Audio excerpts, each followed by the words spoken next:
Aonde todos falharam, Jesus foi mais que suficiente. Essa é uma constatação inevitável diante da leitura do capítulo 5 do Evangelho de Marcos. E eu creio que é essa, sim, a intenção do evangelista nesse capítulo. Nos apresentar Jesus como aquele que demonstrou uma autoridade, um poder incomparáveis, aonde todas as pessoas falharam, aonde todas as tentativas foram frustradas.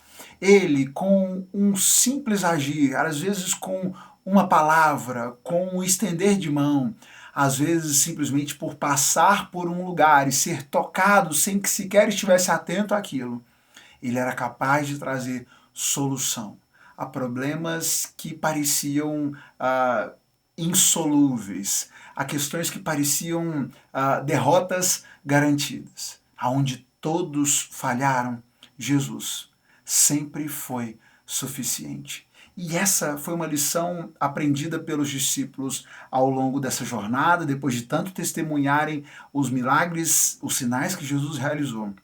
E Marcos quer que eu e você tenhamos essa clara compreensão também do poder, da autoridade, da soberania de Jesus. Nós, nesse capítulo 5, vamos ter algumas curas, alguns episódios de milagre retratado aqui. Mas eu quero começar voltando na perícope anterior, no bloco anterior, no finalzinho do capítulo 4, porque eu acredito que essas ideias estão bem interligadas aqui. No final do capítulo 4, a partir do verso 35, nós temos o episódio em que, ao anoitecer, depois de então daqueles ensinos no capítulo 4, depois de ter ensinado as multidões que estavam ali, contado as suas parábolas, ao anoitecer, Jesus diz para os discípulos: vamos atravessar para o outro lado do mar. Eles entraram no barco e, enquanto eles estavam atravessando, uma forte tempestade se levantou contra o barco. Jesus estava deitado, pleno, dormindo, enquanto a tempestade se agitava, e os discípulos tiveram muito medo. Os discípulos estavam realmente com medo de morrer e eles acordaram Jesus desesperados, preocupados. Mestre, nós vamos morrer, o Senhor não se importa. Jesus, ele se despertou, ele repreende o mar, e de fato, imediatamente a tempestade cessa, e Jesus vira para os discípulos e pergunta para eles: por que vocês estão com medo? Ainda não têm fé? Ainda não têm fé? Apavorados, os discípulos diziam uns aos outros: quem é esse homem? Até o vento e o mar lhe obedecem. Por mais que os discípulos já tivessem andado bastante com Jesus, tivessem visto ele fazer tantas coisas incríveis, ali naquela hora, quando eles estavam no meio da tempestade e as ondas se levantaram, sua convicção, a convicção dos discípulos se mostrou bem volátil naquele momento. E nós temos então logo imediatamente depois, e Jesus faz essa questão, vocês ainda não têm fé, e aqui é quase como se Jesus tivesse, beleza, então vão ali que deixa eu mostrar a vocês quem eu sou, deixa eu deixar claro e evidente para vocês quem eu sou, a minha autoridade, o meu poder. Eles chegam do outro lado do mar, e lá, quando chegam à região dos Gerazenos, e Jesus desembarca e imediatamente, diz o texto, que saiu do cemitério um homem possuído por um espírito impuro e veio ao encontro de Jesus. E Marcos vai descrever um pouco da vida, da prévia desse homem, e nós vamos ter uma noção do quanto aquela situação era adversa, quanto aquilo era uma situação insolúvel aos olhos de todos aqueles que estavam ali. Esse homem, ele morava entre as cavernas, que eram usadas como túmulos. Ninguém conseguia detê-lo, nem mesmo com correntes. Olha esse destaque de Marcos. Ninguém conseguia detê-lo, nem com correntes. Sempre que era acorrentado, algemado, quebrava as algemas dos pulsos, despedaçava as correntes dos pés, e ele repete de novo: ninguém era forte o suficiente para dominá-lo. Marcos já deixa muito claro que aquela era uma situação impossível de ser resolvida. Todos já tinham tentado, ninguém conseguiu. Ninguém era forte o bastante, ninguém conseguia detê-lo, nem as correntes eram capazes de prender aquele homem. E ele vem ao encontro de Jesus. E nós temos então, depois de um momento de interação, eu não quero entrar nos detalhes, espero que você tenha lido o texto, desejo que você leia, mas Jesus tem então esse momento ali de interação em que eles conversam, Jesus conversa ali com aqueles espíritos e que querem e imploram para Jesus para que não os torture, para que não os mande sair daquele homem, que não, para que e pedem a Jesus para que os permitam entrar nos porcos, numa manada de porcos que passava ali. E o texto vai dizer então que os espíritos impuros saíram do homem e entraram nos porcos, e toda a manada, cerca de 2.000 porcos, se atirou pela encosta íngreme do monte para dentro do mar e se afogou. E perceba que essa dimensão da manada de porcos é também uma demonstração da dimensão da autoridade de Jesus, porque aquele homem que era incontrolável, que ninguém conseguia conter, que ninguém era forte o bastante, os espíritos saíram daquele homem, foram para os porcos e eram 2.000 porcos. O texto não está dizendo que tinham 2.000 espíritos, mas perceba a dimensão da situação que Jesus resolveu, simplesmente com as suas palavras, simplesmente ao mandar aos espíritos que saíssem dali.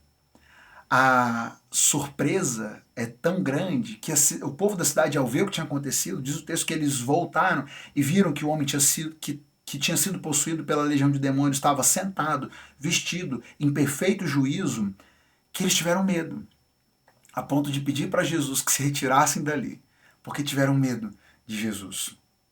Aquele homem, quando Jesus estava se retirando, aquele homem vem correndo atrás e pede para que Jesus o deixasse seguir, e Jesus orienta, não, volta para sua casa.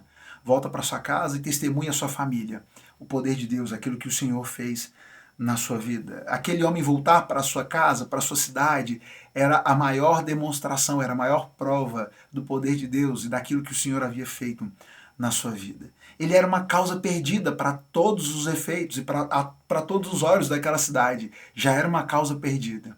E Jesus trouxe solução e demonstrou a sua autoridade. Na sequência, Jesus ele entra novamente no barco e ele volta para o outro lado do mar. E agora, quando chegam lá, ele é encontrado por um líder da sinagoga local, Jairo, que o procura e diz, Senhor, minha filha está doente, ela está morrendo. Venha e cure ela. Cure e salve, né, para que ela possa viver. Jesus então vai com ele. E eles estão caminhando, mas Jesus estava sempre arrastando uma multidão de pessoas por onde ele ia. E no meio daquela multidão, no meio daquele povo, diz o texto que estava uma mulher. Uma mulher que há 12 anos sofria de hemorragia. E olha a ênfase de Marcos de novo. Tinha passado por muitas dificuldades nas mãos de vários médicos ao longo dos anos. Gastou tudo que possuía, sem melhorar. Ninguém foi capaz de ajudar aquela mulher. Assim como ninguém tinha sido capaz de ajudar aquele homem, de libertá-lo daqueles espíritos. Essa mulher há 12 anos sofria de hemorragias e ninguém era capaz de ajudá-la. Ela só piorava, já tinha gastado tudo que tinha e ninguém podia fazer nada por ela. Mas aquela mulher ficou sabendo que Jesus estava passando e ela então traça um propósito no seu coração. Eu vou pelo menos tocar na barra da veste de Jesus. Se eu tocar nele, eu sei que eu posso ser curado. E assim ela faz. E ela imediatamente foi curada. Jesus, ao sentir que alguém tinha tocado nele, ele para no meio da multidão, pergunta quem o havia tocado. Os discípulos olham meio com um olhar meio absurdo para Jesus. Jesus está cercado de gente, está todo mundo te tocando. Jesus insiste que não, que alguém havia tocado de uma maneira diferente. Ele continua ali parado, tentando entender quem havia tocado, tentando encontrar quem havia tocado.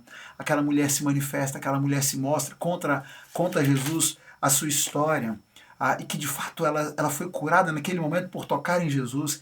E Jesus responde para ela, filha, sua fé te curou. Vá em paz. O seu sofrimento acabou. 12 anos de sofrimento daquela mulher cessaram num instante em que Jesus foi tocado. O poder de Jesus era tamanho que, ao ser tocado por aquela mulher, naquele momento de fé, ele trouxe solução para ela de um problema que ninguém tinha sido capaz de resolver. E enquanto aquilo se desenrolava, chegam alguns mensageiros da casa de Jairo e dizem para Jairo, Jairo, sua filha morreu, não incomoda mais o mestre não. E Jesus diz para Jairo, Jairo, não tenha medo não, não tenha medo. Apenas creia. E eles continuam a caminhada, mas agora Jesus se desfaz da multidão, não deixa que ninguém o siga, vai apenas Jesus, Jairo e Pedro, Tiago, João, esses 3 discípulos o acompanham à casa de Jairo. E ali eles chegam naquele ambiente onde já há choro, pranto, muito lamento, porque ninguém tinha sido capaz de ajudar aquela menina. Ninguém foi capaz de trazer cura para aquela enfermidade. Mas Jesus diz para aquelas pessoas: não chorem, ela está apenas dormindo. As pessoas riem de Jesus. É claro que ela morreu, a gente sabe, nós sabemos identificar a morte. Ela está morta. Mas Jesus entra no quarto daquela criança, acompanhado dos pais, dos seus discípulos, se senta ao lado daquela menina e, segurando ela pela mão, diz para ela: menina, levante-se. E a menina se levantou. A menina, que tinha 12 anos, levantou-se de imediato e começou a andar. A menina que ninguém foi capaz de curar, que nenhum médico foi capaz de ajudar e que estava morta, Jesus trouxe de volta à vida, simplesmente pela sua ordem. Ela voltou, ela se levantou, e ela se levanta e ela vai comer, e ela vai andar, e ela está bem. Jesus demonstra, e Marcos demonstra nesses seus relatos, o quanto Jesus era incrível e capaz de trazer solução a questões que não eram solucionáveis, aonde todos falharam. Jesus só precisou de uma pequena demonstração de vontade para trazer resolução. Seja para aquele homem por tanto tempo oprimido por tantos espíritos, seja para aquela mulher por 12 anos sofrendo profundamente. O que aquela menina tinha de vida, essa mulher tinha de sofrimento. E simplesmente de tocar em Jesus, ela foi curada. Onde todos os médicos fracassaram, Jesus foi o bastante. Aqui, novamente, onde todos fracassaram nos cuidados com essa criança, Jesus foi o suficiente. Por isso, hoje, nessa reflexão, diante desse capítulo 5 do Evangelho de Marcos, eu te deixo essa reflexão, esse lembrete, na verdade. Aonde todos falharam, Jesus sempre foi o suficiente. Talvez você tenha hoje questões na sua vida que você venha tentando resolver há tanto tempo. Tenha tentado e tenha empreendido todos os esforços possíveis, tenha gastado seus recursos, o seu tempo, os seus contatos, o seu network, e nada tenha trazido solução. Não se esqueça, aonde todos falharam e aonde todos falham e continuarão falhando, Jesus é o suficiente. Ele é o bastante. Por isso, busquemos ao Senhor. Busque ao Senhor, busque o cuidado, a direção de Deus, a misericórdia do Senhor, porque Ele se importa com você, Ele está atento à sua dor. Veja como Jesus faz questão de parar e de dar atenção para essas pessoas. Aquele homem que todos desprezavam, Ele o libertou. Aquela mulher que todos que estava ali, ela era apenas mais uma na multidão e que facilmente, Jesus podia facilmente ter deixado para lá, mas Ele faz questão de parar e de dizer para ela que o sofrimento dela havia chegado ao fim. Como aquela menina que agora era trazida à vida, Jesus se importa. Coloque diante dele a sua dor, traga a ele a sua aflição. E faça isso com confiança, sabendo que não importa o quanto você talvez já tenha falhado e outros tenham falhado. Se o Senhor, na sua graça, na sua misericórdia, assim quiser, Ele tem poder para resolver, para trazer solução, para operar um milagre, para trazer a cura. Confie nele. Confie na sua boa vontade, coloque suas vidas nas mãos do Senhor. Certamente Ele tem poder para fazer o que bem desejar. Confiemos no Senhor, confiemos na sua sabedoria e confiemos que Ele, dentro dessa sua soberania, há de fazer aquilo que é melhor para nós. Deus abençoe você, sua família. Compartilhe essa mensagem com alguém que possa ser edificado por ela. Clica na setinha, manda para um amigo, manda para um familiar que talvez precise ser relembrado desse poder, dessa soberania de Jesus, da suficiência dele e do seu poder. Deus te abençoe. A gente se encontra amanhã.